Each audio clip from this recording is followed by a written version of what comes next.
الذين إذا أنفقوا لم يسرفوا ولم يقتروا وكان بين ذلك قواما আমার রহমানের বান্দা তারা যারা দান করতে করতে ফকির হয়ে যাবে না, আবার একেবারে কৃপণতা করবে না, মধ্যম পন্থায় তাদের জীবন চালাবে।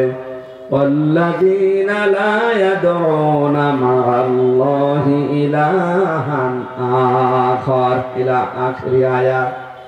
এখানে তিনটা পাপের কথা আছে, 1 2 3। নবীজি তাফসিরে জানিয়েছেন পাপ এই তিনটা, কিন্তু শাস্তি হবে ডবল। কয়টা? তিনটা পাপের কথা এখানে আছে, পাপ তিনটা কিন্তু শাস্তি হবে ডবল। 1 নম্বরে যারা আল্লাহকে ডাকে, আল্লাহকে ডাকার পাশাপাশি যারা অন্য কাউকে ডাকে, আজকে যখন ইয়া আল্লাহ ইয়া আল্লাহ ইয়া রহমান ইয়া রহমান বলার পরে যারা বলে ইয়া আলী বাবা, খাজা বাবা, দয়াল বাবা, আল্লাহর সাথে যারা মিলিয়ে অন্য কাউকে ডাকে, এদের শাস্তি হবে ডবল। والذي ولا يقتلون النفس التي حرم الله إلا بالحق। যারা অন্যায় ভাবে মানুষকে হত্যা করে, আজ অন্যায় হত্যা দিন দিন বাড়ছে না কমছে? বলেন বলেন। ঠুনকো কারণে মানুষ মেরে ফেলে, হয়তো অনেকে ডাইরেক্ট মারে না। এদেশে এখন আবার সিস্টেম হয়েছে, নিজে কিছু করে না, পেছনের দরজা দিয়ে শুধু একটু হাওয়া দেয়, 10,000 মানুষ মরে যায়। কথা বুঝতেছেন? আপনি নিজে হয়তো মার্ডার করেননি, কিন্তু হাওয়া দিয়ে রেখেছেন, ওই হাওয়ায় মার্ডার হচ্ছে। আপনার শাস্তি হবে ডবল। ওয়ালা ইয়াজনুন, যারা জেনা করবে না। আর জেনা বলতে শুধু লজ্জা স্থানের এটা না, আমাদের হাতের জেনা আছে, মুখের জেনা আছে, চোখের জেনা আছে। কথা বলে ঠিক কিনা? সবচাইতে বেশি জেনা হচ্ছে এখন আমাদের চোখ আর কলবের। জোরে বলেন নাউজুবিল্লাহ। আল্লাহ রাব্বুল আলামিন জানিয়েছেন ওয়াল্লাযীনা লা ইয়াশহাদুনা যুরা, আমার রহমানের বান্দা তারা যারা মিথ্যা সাক্ষ্য দেয় না। 3টা বছর আমার জীবনে বাস্তবতায় দেখে বলছি, এই দেশে এখন 1,10,000-এর উপরে মানুষ কারাগারে আছে সারা দেশ মিলে। যদি মিথ্যা সাক্ষী বন্ধ হয়ে যায়, 5,000-এর বেশি লোক সারা দেশে জেলে থাকার কথা। অধিকাংশই বানানো ভুয়া মামলা, কিচ্ছু জানে না। জন্ম হয়েছে 24 সালের, প্রথমে সাক্ষী দিয়েছে 23 সালে।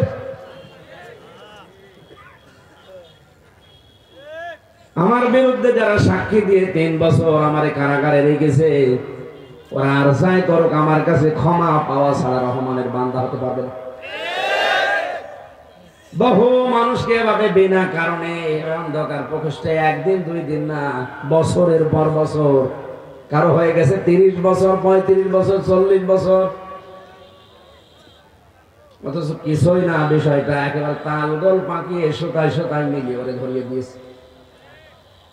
আপনি তাহাজ্জুদ পড়তে পারেন, 5 ওয়াক্ত নামাজ জামাতে পড়তে পারেন, 14 বার হজ করতে পারেন, আপনি রহমানের বান্দা এখনো হননি যদি মিথ্যা সাক্ষী দিয়ে থাকেন আর মিথ্যা সাক্ষীকে সাপোর্ট করে থাকেন। অনেকে হয়তো সাক্ষী দেয় না, কিন্তু সাপোর্ট দেয়। কথা বলছেন? ওয়াল্লাযী ইযা মাররু বিল্লাগবি মাররু কিরামা।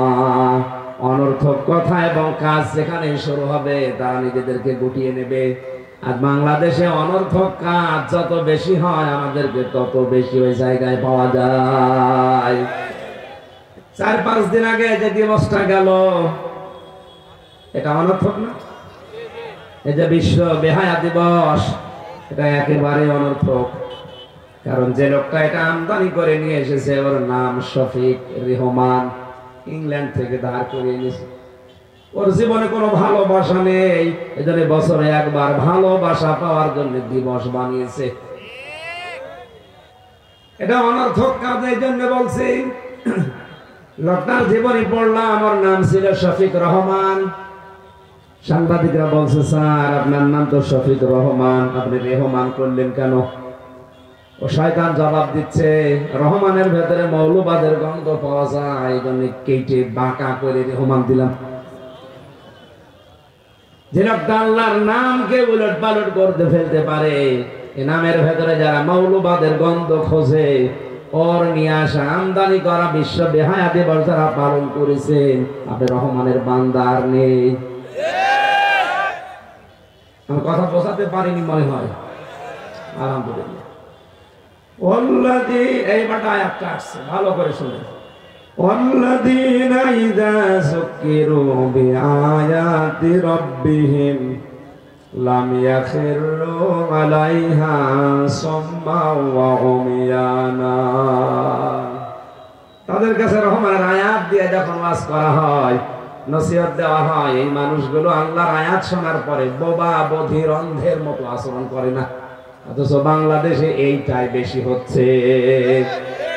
কত অনুষ্ঠানে আমি বলেছি, মানিত্তাবাল হুদা বিগাইরিল কোরআন আদাল্লাহুল্লাহ। নবীজি জানিয়েছেন, কেউ যদি কোরআন বাদ দিয়ে পৃথিবীর কোন জায়গায় হেদায়েত পাওয়ার জন্য দৌড়ায়, আল্লাহ নিজে তাকে দায়িত্ব নিয়ে গোমরা করে দেয়। এই হাদিস তো আমি বানিয়েছি। বলেন বলেন, এখানে শব্দ হচ্ছে আদাল্লাহ। আদাল্লাহ ইউদিল্লু বাবে ইফাল। যদি নবী দল্লা শব্দ দিতেন, দল্লা ইয়াদিল্লু, তাহলে বাংলা অর্থ আসতো আপনি নিজেই নিজেকে খারাপ বানিয়ে ফেলেছেন, আপনার নিজের দায়িত্বে আপনি খারাপ হয়ে গেছেন।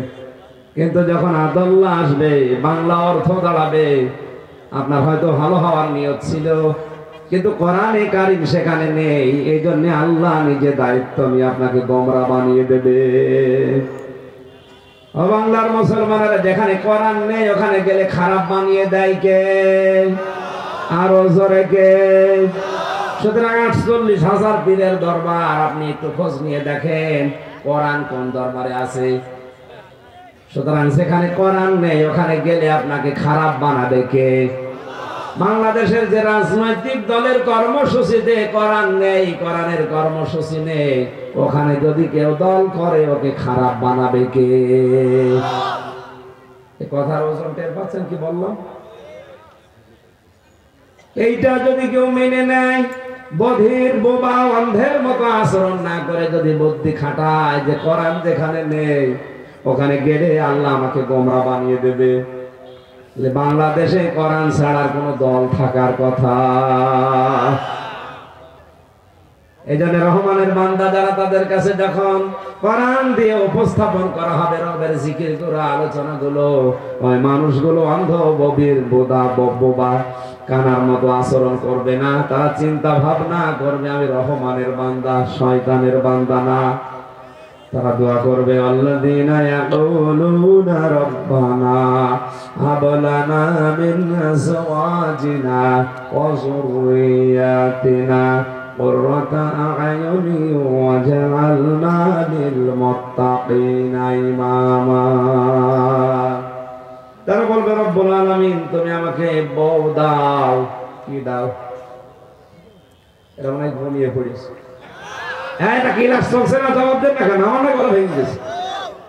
অবশ্য বউ আল্লাহর কাছে বলবে, ইয়াকুলুনা রাব্বানা, হে আমাদের রব, হাবলানা, আমাদেরকে দান করেন, আমাদেরকে দেন, মিন আজওয়াজিনা, কি 4 জনের বহুবচন আজওয়াজ, আল্লাহ আমাদের বউ দাও। কি দাও? আরো জোরে। এখন বউ পেতে হলে কিভাবে পাওয়া লাগবে? কোন পদ্ধতিতে যাওয়া লাগবে? আল্লাহর নবী বলেন, কেউ যদি আমার উম্মত হয়ে রহমানের বান্দা হয়ে বিয়ে করতে যায়, তার 4টা গুণ দেখে সে যেন বিয়ে করে। তার বংশ ঠিক আছে কিনা? কথা বুঝতেছেন? আজ হাজার হাজার মানুষ বংশের ঠিক নেই। আমি নিচে নামলাম না, বংশ দেখার জন্য এমনি বলে না, পৃথিবীর শ্রেষ্ঠ বংশে বিশ্ব নবীকে আল্লাহ পাঠিয়েছেন, কুরাইশ বংশ। 2 নম্বরে তার মাল দেখবেন, 3 নম্বরে তার চেহারা দেখবেন, 4 নম্বরে দেখবেন তার দিন আছে কিনা। নবীজি বলেন, প্রথম 3টা যদি নাও পাওয়া যায়, যদি দিন ইসলাম তার ভেতরে থাকে, তাকে বিবাহ করে বাড়ি নিয়ে আসো। অবশ্যই তোমার দুনিয়া আখিরাত শান্তময় হয়ে যাবে।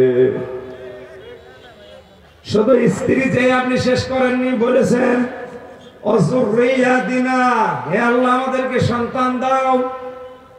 আর ভাই বিয়ে করার পরে সন্তান দাও বললেই হয় না, সন্তান চাওয়ার জন্য যে পদ্ধতি আছে ওই পদ্ধতিতে নামার আগে আল্লাহর কাছে একটা দোয়া করা লাগে।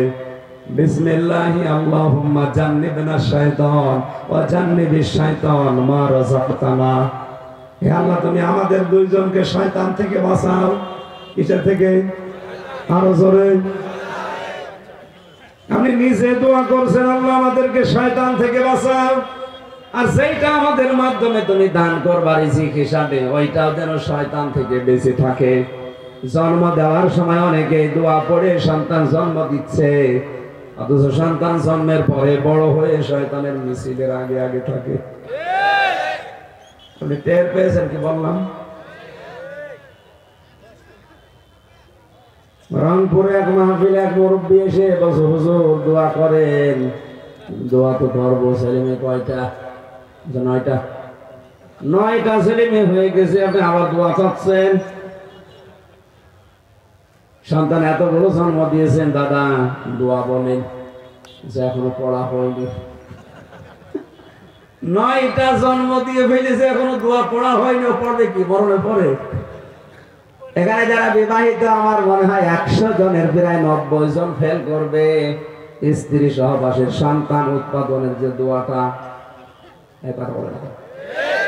অনেকেই মনে মনে আছে হুজুর এটা দোয়া পড়ার সময় না, না আপনাকে দোয়া পড়া লাগবে। এই শব্দটার দিকে খেয়াল করেছেন? যারা বউ দাও বললে হচ্ছে না।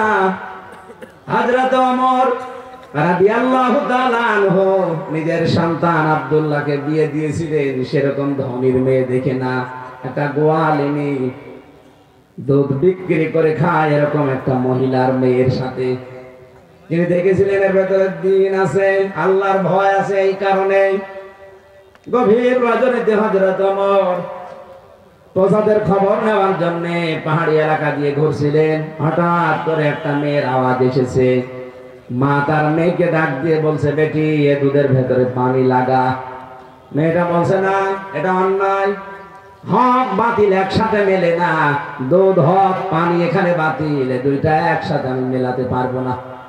মা বলছে তোর ওয়াজ রাখ, আমি যা বলি তাই কর।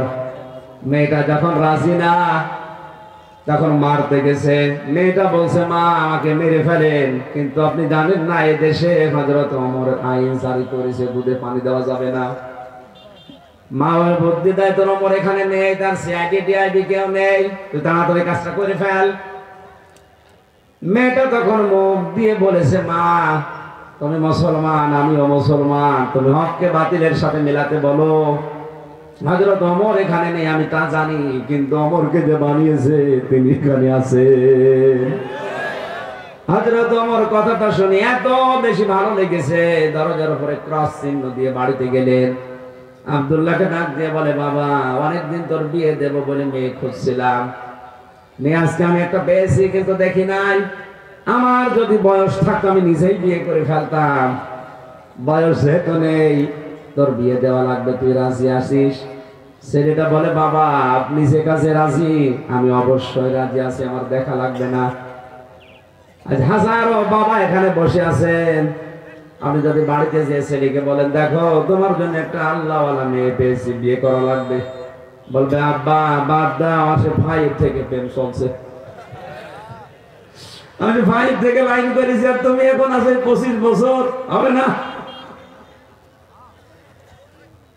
পিয়াদারা ধরে নিয়ে এসেছে মেয়ে দুইটাকে রাজ দরবারে। হযরত ওমর ডাক দিয়ে বলে এই গোয়ালিনী তোমার মেয়েটার সাথে আমার ছেলে আব্দুল্লাহর বিয়ে দিতে চাই, তুমি কি রাজি আছো?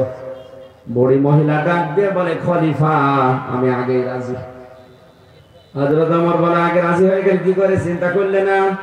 তুমি একজন দুধ বিক্রি করা মহিলা গোয়ালিনী, আর আমি দেশের প্রেসিডেন্ট, আমার ছেলে তোমার মতো গরিবের মেয়ের সাথে কেন বিয়ে দিতে চাই?